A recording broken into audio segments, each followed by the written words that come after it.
Ramadan tiba, Ramadan tiba, Ramadan tiba. Marhaban ya Ramadan, marhaban ya Ramadan. Assalamualaikum warahmatullahi wabarakatuh. Alhamdulillah wassalatu wassalamu ala Rasulillah wa ala alihi wa sahbihi wa man walah. Asyhadu an la ilaha illallah wahdahu la syarika lah wa asyhadu anna Muhammadan abduhu wa rasuluhu la nabiyya ba'da. Amma ba'da. Pada pelajaran kali ini kita akan mempelajari Kitabut Thaharah. Anak-anakku yang saya banggakan, bahwa Thaharah itu sama dengan an-nadhafah, artinya bersuci. Bersuci itu adalah melakukan sesuatu yang dengan bersuci itulah diperbolehkannya sholat. Diperbolehkannya sholat, yaitu berupa wudhu, mandi, atau tayamum, serta menghilangkan najis. Alat-alat yang dipakai untuk menghilangkan najis, alat-alat yang dipakai untuk berwudu, diantaranya adalah air. Air dalam satu kitab dibagi menjadi 7 bagian, atau macam-macam air itu ada 7 bagian. Satu adalah ma'us sama, air langit. Air langit itu adalah air yang turun dari langit yang disebut dengan air hujan. Yang kedua adalah ma'ul bahri, atau disebut air laut. Macam yang ketiga adalah ma'un nahari, air sungai. Yang keempat adalah ma'ul bi'ri. Yang kelima adalah ma'ul ain, air sumber. Yang keenam adalah ma'us salji, air salju. Yang ketujuh adalah ma'ul barodi, air es. Ketujuh macam air inilah yang bisa dipakai untuk bersuci. Perbedaannya antara ma'us salji dan ma'ul barodi, kalau air es itu adalah air yang turun dari langit, kemudian sampai di bumi, dia membeku karena dinginnya di bumi. Kalau air es adalah air yang turun dari langit, memang sudah berbentuk es. Itu perbedaan antara ma'us salji dan ma'ul barodi.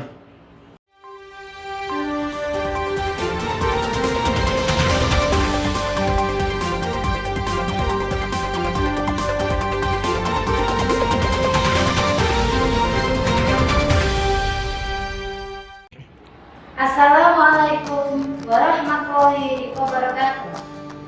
Penyebaran virus corona memang sedang terjadi, namun kita tidak boleh pasrah dan berdiam diri. Kita harus tetap siaga dan berjaga-jaga. 6 hal yang perlu kita jaga dalam menghadapi wabah corona adalah: 1. Jaga jarak. Patuhi kebijakan dan himbauan dari pemerintah. Ingat, lakukan selalu social distancing dan physical distancing. Social distancing adalah tindakan menghindari perkumpulan atau kerumunan melibatkan banyak orang. Sedangkan physical distancing adalah tindakan menjaga jarak aman antara satu orang dengan orang lain. 2. Jaga keluarga. Menjaga keluarga tidak hanya menjaga kebersihan dan kesehatan, melainkan juga nantinya. Jangan membuat panik keluarga. Tetap tinggal di rumah saja. 3. Jaga jempol. Jaga jempol kita. Jangan mudah menyebar berita. Pastikan kita tahu sumbernya dan pastikan kita tahu kebenarannya. 4. Jaga emosi. Tetap tenang. Jaga emosi dan perasaan. Yakinlah, setiap masalah pasti ada solusi. Dan setiap masa susah pasti bisa terlewati. Mari kita berpikir positif, karena dengan berpikir positif dapat menambah imunitas tubuh kita. 5. Jaga kesehatan. Cuci tangan secara teratur, gunakan sabun atau hand sanitizer. Gunakan masker ketika keluar rumah atau ketika bersin dan batuk. Jaga kebersihan rumah. Atur pola makan. Makanlah yang bergizi. Istirahat yang cukup. Rajin berolahraga. 6. Jaga iman. Yang terpenting dan yang tidak boleh terlewatkan adalah kita harus selalu berdoa kepada Allah Subhanahu wa Ta'ala. Tetap percaya bahwa Allah Subhanahu wa Ta'ala akan segera membawa kita keluar dari wabah corona. Ingat ya, jaga jarak, jaga keluarga, jaga jempol, jaga emosi, jaga kesehatan, dan jaga iman. Kuat imun, kuat iman, kita aman. Amin. Wassalamualaikum warahmatullahi wabarakatuh. Anak-anakku yang saya banggakan, kita fokus kepada wudhu. Kalau tadi kita membahas tentang air yang bisa dipakai berwudhu, fardunya wudhu itu ada 6. Nomor 1 adalah niat ketika membasuh muka. Jadi yang dinamakan muka itu adalah mulai tumbuhnya rambut di ubun ini sampai di bawahnya adalah dagu. Kemudian kiri dan kanannya adalah telinga ini. Sehingga ketika membasuh muka, maka inilah yang harus dibasuh. Bukan hanya yang ada di depan ini saja, tetapi yang harus dibasuh adalah ini namanya muka ketika kita berwudu. Nomor 1 adalah niat, yang kedua adalah membasuh muka. Yang ketiga adalah membasuh kedua tangan sampai kedua siku. Membasuh kedua tangan sampai siku, bukan siku kepada tangan. Jadi membasuh yang utama itu adalah membasuh tangan sampai siku, bukan siku sampai tangan.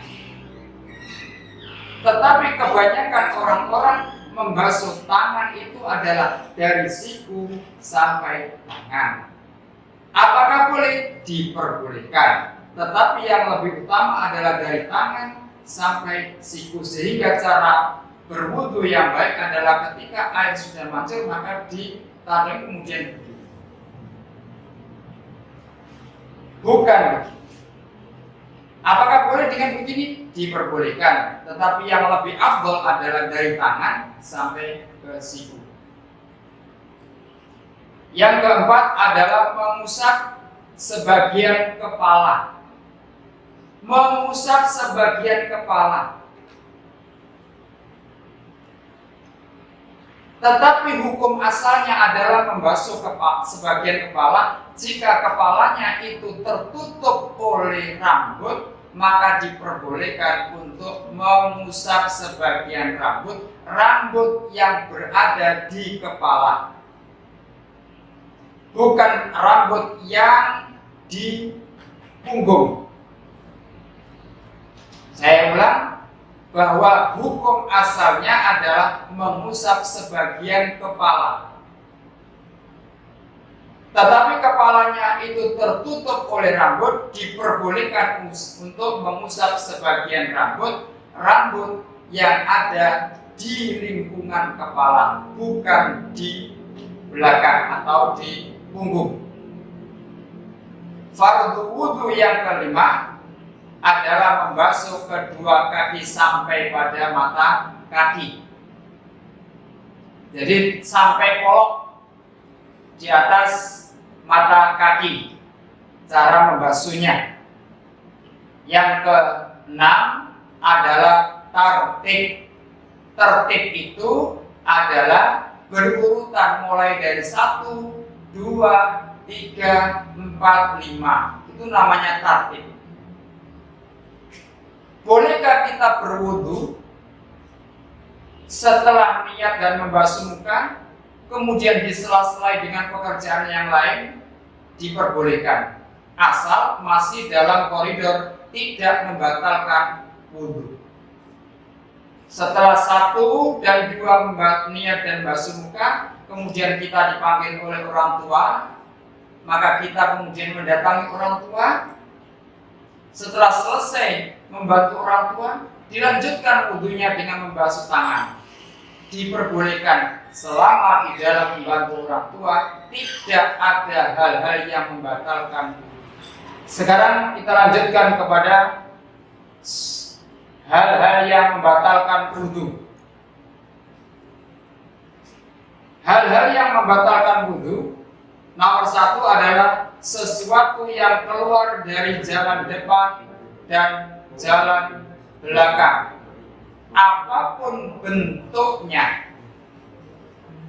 maka wudunya batal.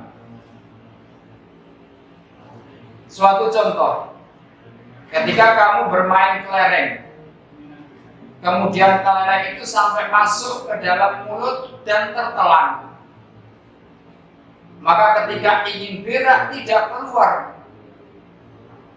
beraknya, tetapi keluar kelerengnya, maka wudunya tetap batal. Yang kedua, tidur tidak dalam bentuk duduk bersila. Tidur kalau duduk bersila itu juga ada syaratnya. Orangnya harus gemuk, sehingga tidak ada kerangka atau lubang-lubang yang bisa menyebabkan angin dari belakang keluar. Kalau orangnya kurus, maka akan tetap batal, karena dimungkinkan ada angin yang bisa keluar dari jalan belakang. Nomor 3 yang membatalkan wudu adalah hilangnya akal. Ketika kita sedang berwudu, selesai berwudu, kemudian kita hilang akalnya, atau dalam bahasa fikihnya adalah ayan epilepsi, maka ketika itulah wudunya batal. Yang membatalkan wudu yang keempat adalah bersentuhan kulit pria dan wanita bukan mahramnya tanpa pemisah, seperti ini. Ini antara laki-laki dan perempuan bersentuhan kulit tanpa ada pemisahnya, maka wudunya batal, tanpa bukan mahram. Mahram itu adalah orang yang haram dinikah.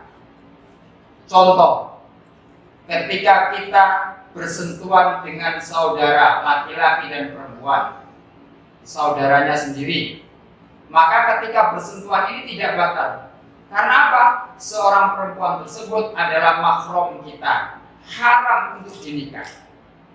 Dengan nenek juga tidak batal bersentuhan, karena kita diharamkan untuk menikahi nenek.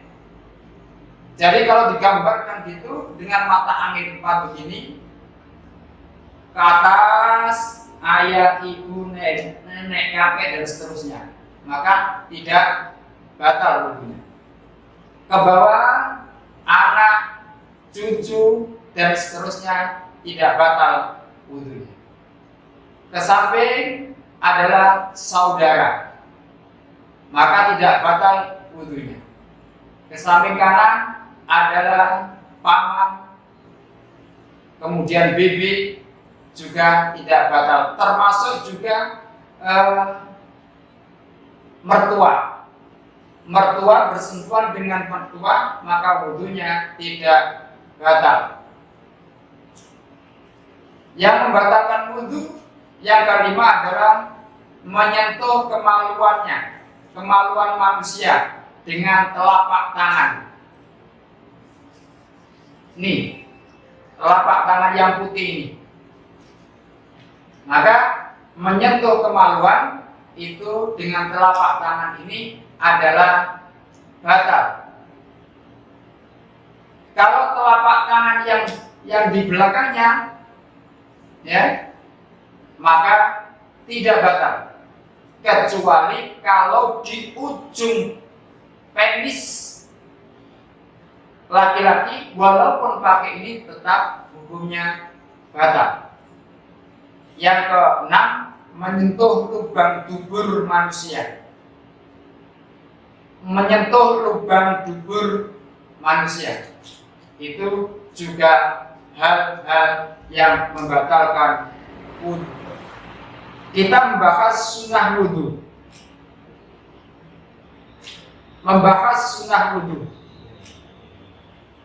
Sunnah wudu diantaranya sebelum kita berwudu membaca basmalah, mencuci kedua telapak tangan, kemudian berkumur dan menghirup air dengan hidung. Tetapi kalau waktu berpuasa tidak diperbolehkan, hukumnya makruh. Mengusap serata kepala, ketika mengusap kepala tidak hanya sebagian tapi kesemuanya. Ini hukumnya sunnah. Mengusap kedua telinga, gini mengusapnya. Menyela-nyelai jenggot yang tebal. Setelah wudu, kemudian jenggotnya disela-selai dengan kedua tangan. Menyela-nyelai kedua jari ketika berwudu, ketika membasuh kedua tangan. Mendahulukan yang kanan, ketika membasuh tangan mendahulukan yang kanan dulu. Basuh kaki juga yang kanan dulu. Kemudian meniga-kalikan setiap anggota wudu semuanya. Anggota wudu yang kita basuh dilakukan 3 kali. Ini 3 kali dan seterusnya 3 kali. Itu hukumnya sunnah. Anak-anakku yang saya banggakan, untuk merefleksi apa yang saya terangkan tadi, saya berharap, 1, anak-anak untuk membuat video praktek wudu yang baik. Saya ulang,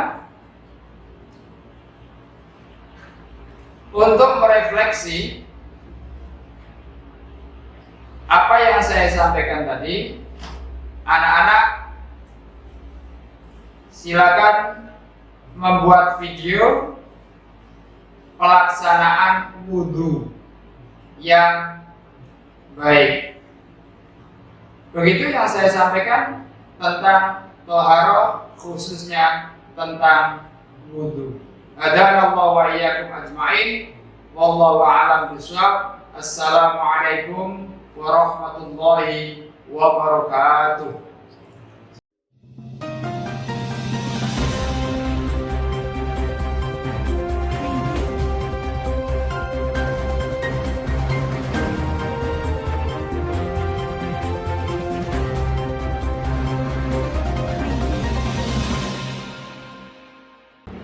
Assalamualaikum warahmatullahi wabarakatuh.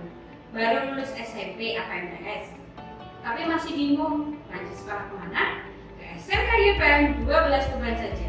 Unggul di bidang pengetahuan, teknologi, seni dan budaya lingkungan, berlandaskan Ahlus Sunnah wal Jamaah. SMK YPM 12 Tuban memiliki lulusan yang siap bertarung di perkembangan teknologi masa depan, memiliki segudang prestasi di tingkat kabupaten dan provinsi, memiliki alumni yang siap mencetak sejarah dalam dunia teknologi. SMK YPM 12 Tubanlah pilihan yang tepat. Berada di Jalan Manunggal Utara nomor 10. Memiliki 5 jurusan: Teknik Elektronika Industri, Teknik Kendaraan Ringan, Teknik Pemesinan, Teknik Pengelasan, dan Teknik Instalasi Tenaga Listrik. Lengkap dengan fasilitas bengkel tiap jurusan untuk menunjang proses belajar agar lebih tepat siswa dan siswi dalam menangkap pembelajaran di SMK YPM 12 Tuban. Untuk pendaftaran, kalian bisa langsung datang ke SMK YPM atau tetap di rumah saja. Kalian bisa akses link PPDB di bawah ini. Untuk info lebih lanjut, bisa hubungi WhatsApp kontak person di bawah ini. Mari bergabung dengan SMK YPM 12 Tuban. Bersih, kreatif, unggul. Terima kasih. Wassalamualaikum warahmatullahi wabarakatuh.